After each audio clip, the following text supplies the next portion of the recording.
Halo, Assalamualaikum warahmatullahi wabarakatuh. Eh, Nama saya Dinar Figadani. Pada kali ini saya akan eh, memandu teman-teman untuk mempelajari mekanika teknik di pertemuan pertama. Jadi pertemuan pertama ini kita akan materinya itu adalah pengantar mekanika teknik.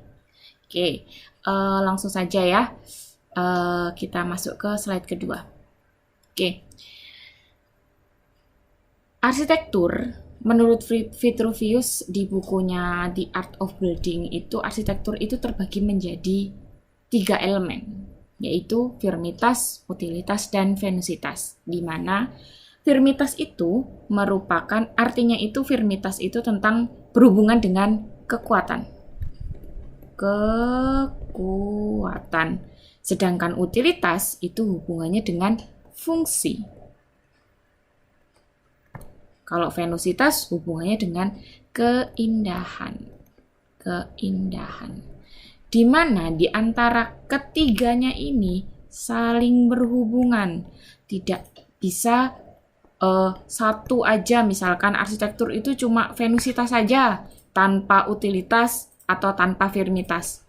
Atau arsitektur itu cuma utilitasnya saja tanpa firmitas, tanpa venusitas. Itu tidak bisa. Karena gini, coba kita analogikan. Arsitektur itu hubungannya dengan kekuatan, fungsi, dan keindahan. Coba kalau sebuah bangunan, dia mempunyai kekuatan nih. Dia kuat, secara struktur dia kuat, berdiri kokoh. Dia mempunyai fungsinya mungkin sebagai sebuah rumah tinggal. Tapi dia tidak indah. Mau atau tidak teman-teman untuk menggunakan bangunan itu. Misalkan kalian dikasih uang nih, kasih uang berapa M kayak gitu. Ada bangunan kekuatannya oke, strukturnya oke, fungsinya juga oke, tapi tidak bagus. Kan tidak mau kan? Padahal punya duit kayak gitu. Sebaliknya, coba kalau teman-teman itu gampang aja deh, kalian punya kos-kosan atau misalkan kalian punya kos-kosan gitu. Kalian punya kos-kosan udah bagus nih kos-kosannya, warnanya sudah terang, kemudian cahayanya bagus kayak gitu-gitu kan. Terus ada wallpaper, keindahannya dapat, kekuatannya juga dapat, dia strukturnya oke, tapi dia tidak berfungsi. Tidak berfungsi itu maksudnya utilitasnya, penunjangnya. Misalkan tidak ada colokan, padahal kan anak kos-kosan kan butuh colokan nih, stop kontak kayak gitu kan, harus ngecas HP, harus ngecas laptop, pakai kipas angin atau AC atau TV kayak gitu. Dia tidak berfungsi. Atau bahkan tidak ada titik lampu lah. Masa kalian mau gelap-gelapan di dalam kos-kosan kayak gitu? Kan nggak berfungsi. Jadi, apakah kalian mau di dalam kos-kosan yang seperti itu kayak gitu? Jadi, kan pasti nggak mau kan ya? Oke. Atau analogi yang lain. Misalkan bangunannya itu udah bagus banget bangunannya. Kelihatannya oke lah pokoknya, harganya juga oke. Kemudian fungsional di sini misalkan bangunannya rumah subsidi misalkan. Rumah subsidi itu kan identiknya dengan murah ya. Rumah pemerintah, rumah yang disediakan oleh pemerintah, dan itu adalah rumah yang biasanya murah. Harganya terjangkau kayak gitu. Bangunannya tuh udah bagus. Kemudian utilitasnya berfungsi, ada kamar mandi, colokan oke, kemudian titik lampu oke, pintu dan jendela juga oke, fungsinya bagus, keindahannya bagus, tapi kekuatannya dipertanyakan karena apa? Kalian harus bangunannya itu cuma bertahan 5 tahun. Kalian mau atau tidak? Padahal rumah subsidi biasanya itu KPR 10 sampai 20 tahun. Itu minimal 10 tahun, tapi 5 tahun aja udah rubuh. Apakah kalian mau juga bangunan yang seperti itu? Kan tidak. Maka dari itu antara firmitas, utilitas, dan venusitas itu adalah satu kesatuan yang tidak bisa dipungkiri, satu sama lain itu saling berkaitan. Sampai di situ paham ya? Oke. Di sini firmitas itu hubungannya dengan struktur. Karena struktur itu adalah elemen yang membentuk bangunan itu bisa berdiri. Kayak gitu ya. Oke, contohnya di sini ada bangunan nih. Ada bangunan. Kira-kira di sini firmitasnya apa? Atau utilitasnya apa? Atau venusitasnya apa? Menurut kalian gimana? Langsung saya jelaskan aja ya. Jadi ini adalah sebuah gerbang. Berbeda dengan gerbang-gerbang yang ada di Indonesia, ini adalah sebuah gerbang menuju sebuah universitas. Biasanya kalau gerbang di universitas kayak di UPY aja deh, gerbang universitas kayak ada tulisan UPY kayak gitu ya, Universitas PGRI Yogyakarta. Nah, di sini dia tidak menonjolkan universitas namanya apa, tapi dia menonjolkan kalau dia itu, kalau bangunan yang bentuknya payung-payung seperti ini hanya ada di universitas ini, seperti itu.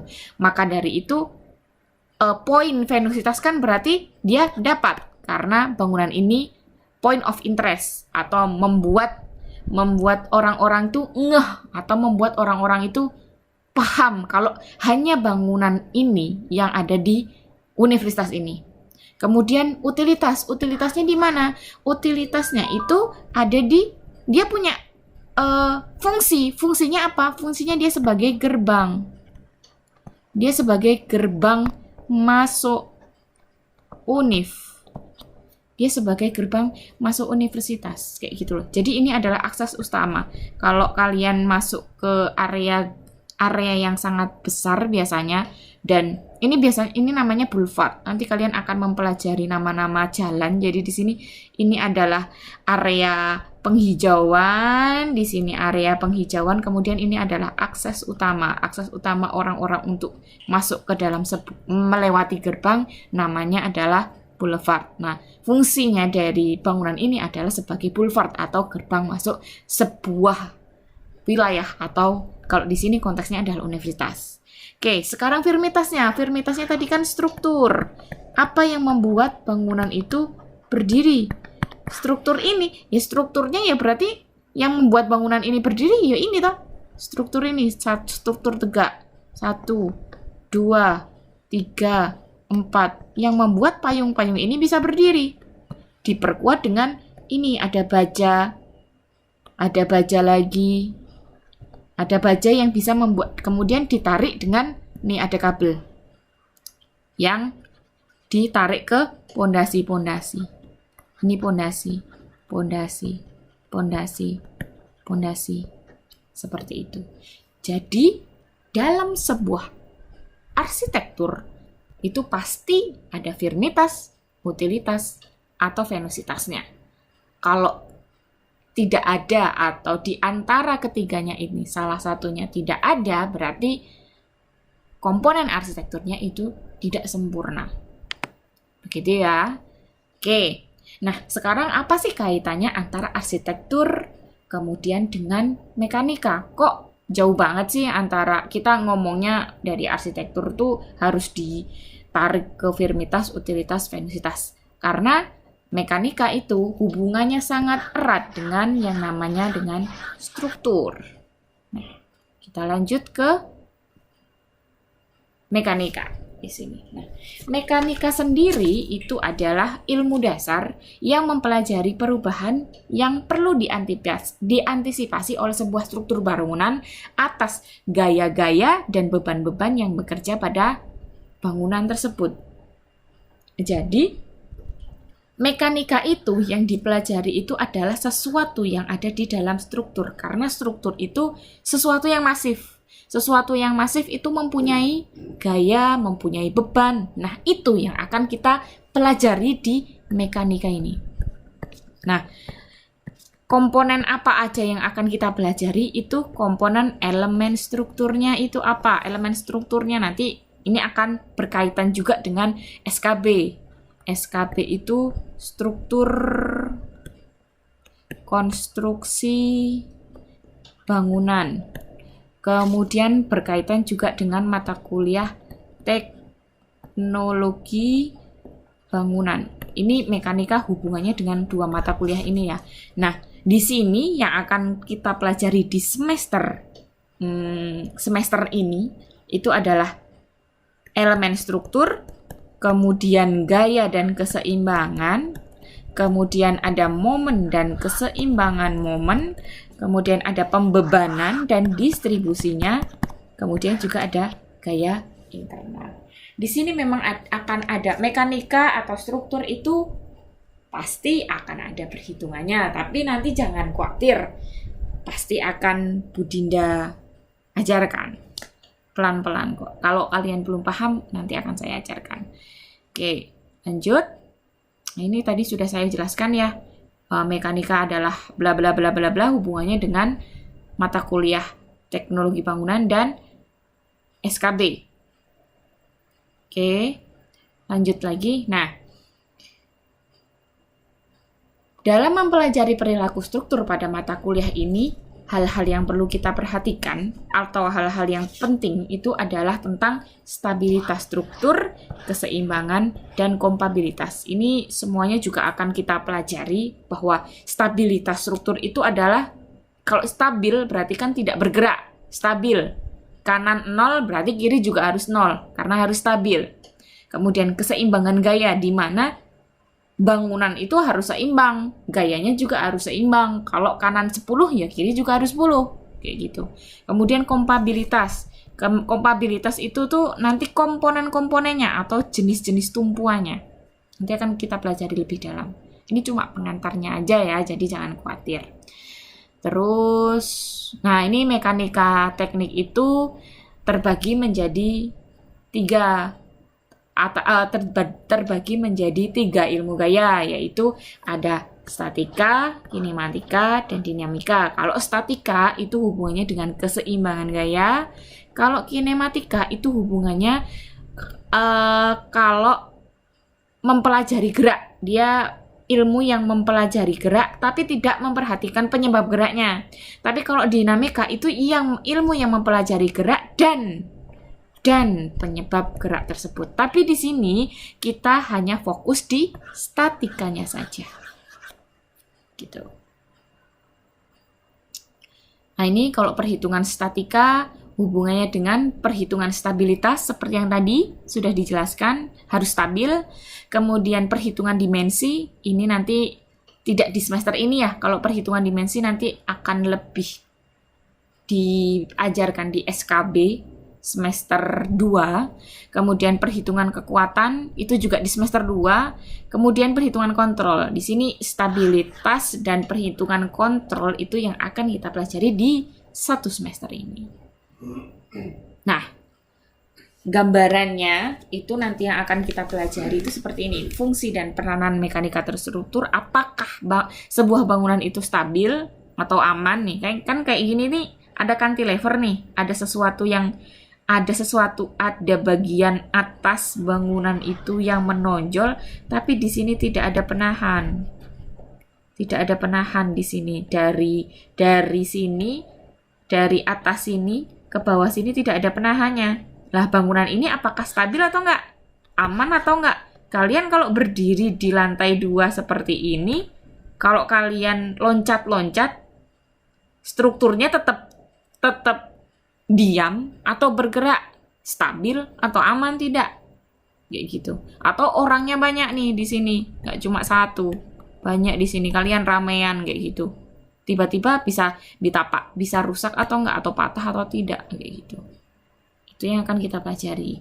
Kemudian selanjutnya elemen struktur dan hubungan antar elemen tumpuan. Nah, ini hubungan antar elemen ini dengan ini adalah nama elemen yang berbeda. Nah, hubungannya itu berarti adalah sambungan antara elemen yang vertikal dan ini adalah vertikal dan elemen yang horizontal. Nah, ini elemennya, ini sambungannya apa sih? Kayak gitu. Itu yang nanti akan kita pelajari. Terus lagi, gaya dan keseimbangan gaya ini hubungannya dengan kayak dulu tuh kalian kalau di SMA atau di SMP, kalian pasti diajari gaya dan keseimbangan gaya ya. Kayak hukum Newton 2, hukum Newton 3, keseimbangan gaya kayak gitu. Bahwa aksi harus sama dengan reaksi. Nah, dan seterusnya. Itu yang nanti akan kita perdalam di mata kuliah mekanika terapan, mekanika teknik.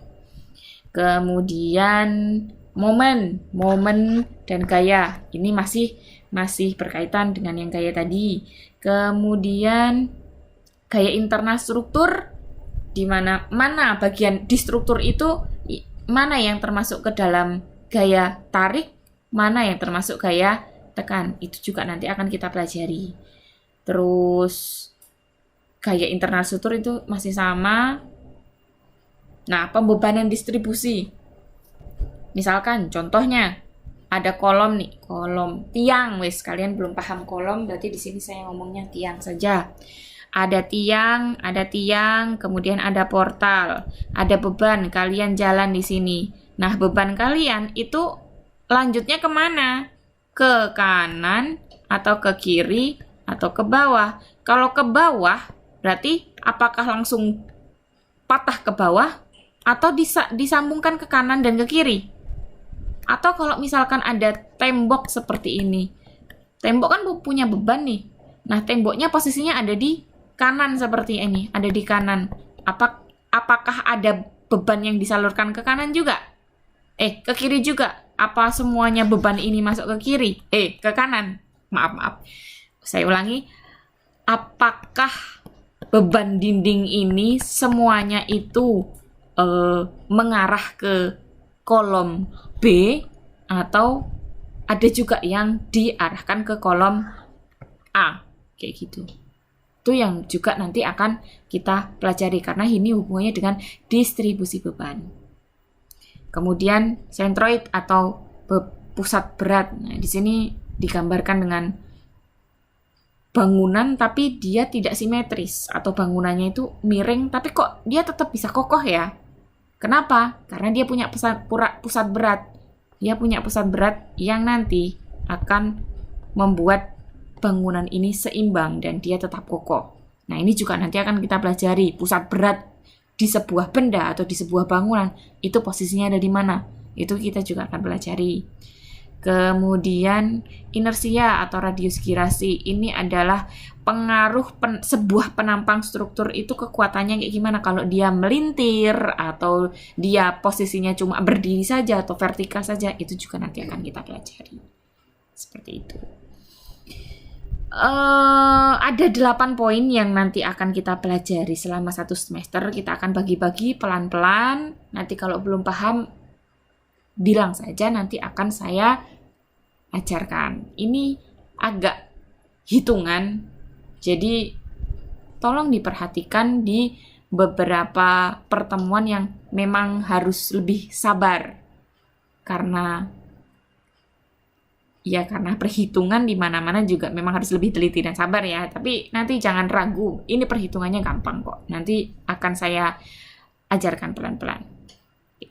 Ini adalah contoh-contoh stabilitas dalam desain, di mana ini dicontohin. Nah, kan ada 4 contoh kalau di sini saya mencontohkan. Di sini stabilitas dalam desain ini ada sebuah bangunan bentuknya kayak kapal layar, tapi kok dia bisa stabil ya, padahal kan kita nggak tahu nih struktur utamanya di bagian mana nih, kayak gitu kan. Kalau kita tidak membedah ini stabilitasnya di bagian mana, kayak gitu. Nah, ini juga ada bangunan yang dia tidak simetris antara kanan dan kiri, atas dan bawah, kayak gitu. Jadi stabilitasnya itu posisinya dari mana? Kok bisa stabil itu bagaimana, kayak gitu. Ada perhitungannya itu, kayak gitu. Ini juga sama, kalau bangunan melintir juga seperti apa? Nah, ini seperti ini. Ada sebuah bangunan yang melintir, kok bisa melintir kayak gini? Ini aman nggak yang ada posisinya orang yang berdiri di pojok sini? Ini aman atau tidak, kayak gitu? Atau berdiri di sini nih, di sini. Di sini aman atau tidak, kayak gitu. Ini hubungannya dengan stabilitas dalam desain. Oke, sepertinya seperti itu saja yang saya berikan dalam pengantar mekanika teknik pada kali ini. Kalau ada pertanyaan, silahkan didiskusikan di grup atau bisa ditanyakan lewat WhatsApp pribadi saya. Oke, segitu saja. Semoga ilmunya bermanfaat. Assalamualaikum warahmatullahi wabarakatuh.